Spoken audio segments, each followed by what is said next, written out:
Hello, everybody. Welcome to Story Sauce. I'm Sid. And I'm Serena. Hi, Serena. Hi, Sid. How are you? I'm very well, thank you. It's a beautiful day today. We're happy to be here and read some more stories. Story Sauce, we read stories from all around the world, different cultures, traditions, and eras. And we provide you with some comprehension questions and subtitles. So we hope you enjoy reading the videos, listening to the videos, and practicing your English. What are we going to read today, Serena? We are reading a story that many people have heard from over the years.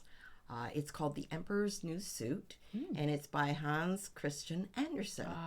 And many know that he is a very famous Danish writer from Copenhagen. Lovely. So here we go. Great. Many, many years ago lived an emperor who thought so much of new clothes that he spent all his money in order to obtain them. His only ambition was to be always well dressed. He did not care for his soldiers, and the theater did not amuse him. The only thing, in fact, he thought anything of was to drive out and show a new suit of clothes. He had a coat for every hour of the day, and as one would say of a king, he is in his cabinet. So one could say of him, the emperor is in his dressing room. He's a fashionista. Fashion plate. The great city where he resided was very busy. Every day, many strangers from all parts of the globe arrived. One day, 2 swindlers came to this city. They made people believe that they were weavers and declared they could manufacture the finest cloth to be imagined. Their colors and patterns, they said, were not only exceptionally beautiful, but the clothes made of their material possessed the wonderful quality of being invisible to any man who was unfit for his office or unpardonably stupid. That must be wonderful cloth, thought the emperor. If I were to be dressed in a suit made of this cloth, I should be able to find out which men in my empire were unfit for their places, and I could distinguish the clever from the stupid. I must have this cloth woven for me without delay. And he gave a large sum of money to the swindlers in advance that they should set to work without any loss of time.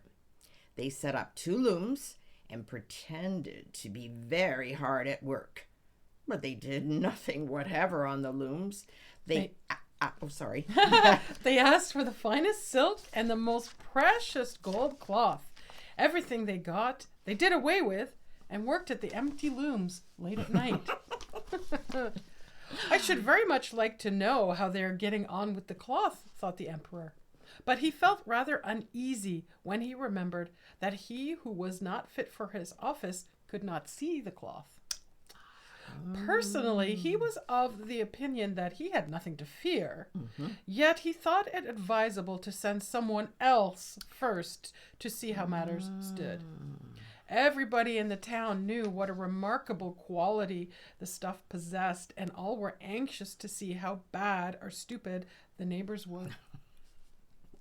I shall send my honest old minister to the weavers, thought the emperor. He can judge best how the stuff looks, for he is intelligent and nobody understands his office better than he.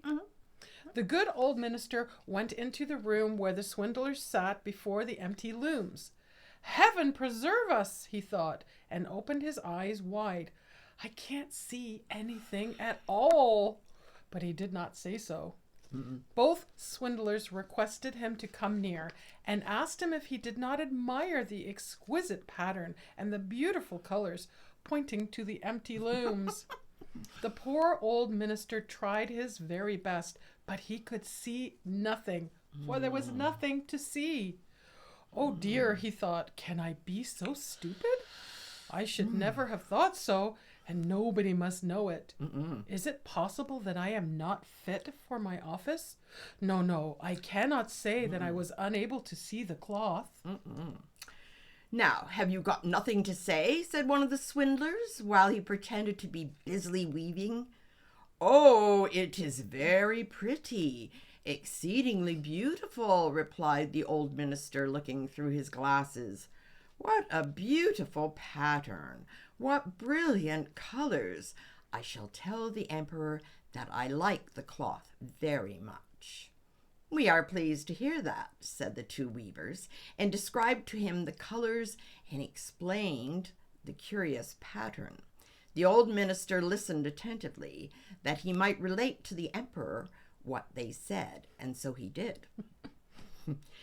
Now the swindlers asked for more money, silk and gold cloth, which they required for weaving. They kept everything for themselves, and not a thread came near the loom. But they continued, as before, to work at the empty looms. Soon afterwards, the emperor sent another honest courtier to the weavers to see how they were getting on, and if the cloth was nearly finished. Like the old minister, he looked and looked, but he could see nothing, as there was nothing to be seen. "Is it not a beautiful piece of cloth?" asked the two swindlers, showing and explaining the magnificent pattern, which, however, did not exist. "I am not stupid," said the man to himself. "It must be my job for which I am not fit.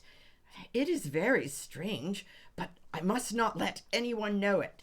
And he praised the cloth, which he did not see, and expressed his joy at the beautiful colors and the fine pattern. "It is very excellent," he said to the emperor. Everybody in the whole town talked about the precious cloth. At last, the emperor wished to see it himself while it was still on the loom. With a number of courtiers, including the two who had already been there, he went to the two clever swindlers, who now worked as hard as they could, but without using any thread. "Is it not magnificent?" said the two old statesmen who had been there before. "Your Majesty must admire the colors and the pattern." And then they pointed to the empty looms, for they imagined the others could see the cloth. "What is this?" thought the emperor. "I do not see anything at all. That is terrible. Am I stupid? Am I unfit to be emperor? That would indeed be the most dreadful thing that could happen to me." "Really," he said, turning to the weavers, "your cloth has our most gracious approval." And nodding contentedly, he looked at the empty loom, for he did not like to say that he saw nothing. All his attendants who were with him looked and looked, and although they could not see anything more than the others, they said, like the emperor, "It is very beautiful." And all advised him to wear the new magnificent clothes at a great procession which was soon to take place. "It is magnificent, beautiful, excellent," they all said.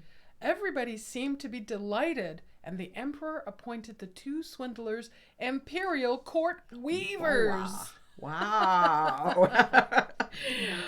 The whole night previous to the day on which the procession was to take place, the swindlers pretended to work and burned more than 16 candles.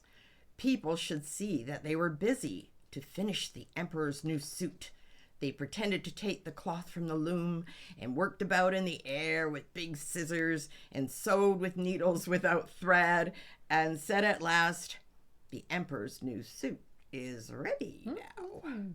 The emperor and all his barons then came to the hall.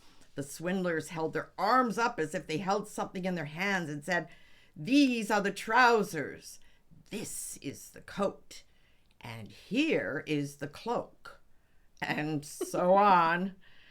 They are all as light as cobweb, and one must feel as if one had nothing at all on upon the body. But that is just the beauty of them. "Indeed," said all the courtiers, but they could not see anything, for there was nothing to be seen. "Does it please your Majesty now to graciously undress," said the swindlers, "that we may assist your Majesty in putting on the new suit before the large mirror?" The emperor undressed, and the swindlers pretended to put the new suit upon him, one piece after another, and the emperor looked at himself in the glass from every side. "How well they look! How well they fit!" said all. "What a beautiful pattern! What fine colors! That is a magnificent suit of clothes." The master of the ceremonies announced that the canopy was ready and the procession could now begin. "I am ready," said the emperor. "Doesn't my suit fit me marvelously?" Then he turned once more to the mirror that people should think he admired his clothes. Mm-hmm. The chamberlains who were to carry the emperor's long cloak that flowed behind him stretched their hands to the ground as if they lifted up a train and pretended to hold something in their hands. They did not like people to know that they could not see anything. The emperor marched in the procession under the beautiful canopy, and all who saw him in the street and out of their windows exclaimed, "Indeed, the emperor's new suit is incomparable. What a long train he has! How well it fits him!" Nobody wished to let others know they saw nothing, for then all of them would have been unfit for their jobs or too stupid. Never were emperor's clothes more admired. "But he has nothing on at all," said a little child at last. "Good heavens, listen to the voice of an innocent child," said the father of the child. And one whispered to the other what the child had said.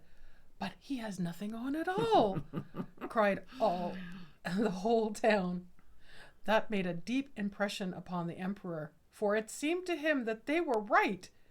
But he thought to himself, "Now I must bear up to the end." And the chamberlains walked with still greater dignity, as if they carried the train of the emperor's cloak, which did not exist. Wow. I could say something here. Out of the mouths of babes. Yeah. Oh my goodness me. It's such an interesting story. You have to think about that story a lot. And this story is recalled a lot in our common era, let's say. There are lots of people currently who walk around as if they are wearing the emperor's new clothes. And maybe I won't say any more. Maybe that's a good thing.